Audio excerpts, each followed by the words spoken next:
Welcome to Kenton Teaches. Enjoy the video. In this video, I will show how to set up a sequence in HubSpot. First, navigate to the Automation tab within your HubSpot portal. From there, you will find Sequences in the drop-down menu.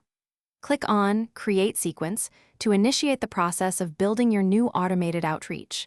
This initial step is crucial for organizing your communication strategy effectively and efficiently. Next, you will build out the individual steps of your sequence. You can add various actions, including automated emails, manual tasks, or even call reminders. Remember to personalize your emails using contact tokens to make them feel unique and relevant to each recipient.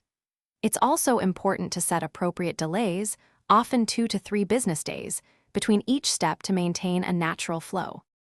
Before activating, you need to configure how contacts will enroll and unenroll. Select the specific criteria for who should enter your sequence. Crucially, define unenrollment triggers, such as when a contact replies to an email, to ensure a smooth and respectful communication flow.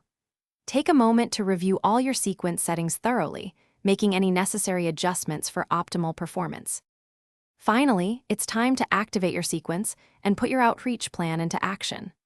Once live, diligently monitor its performance using key metrics such as open rates, click-through rates, and reply rates. Use these valuable insights to continuously optimize and refine your sequence steps, ensuring maximum effectiveness and achieving your desired communication goals over time. Thanks for watching. Please subscribe if this video was helpful.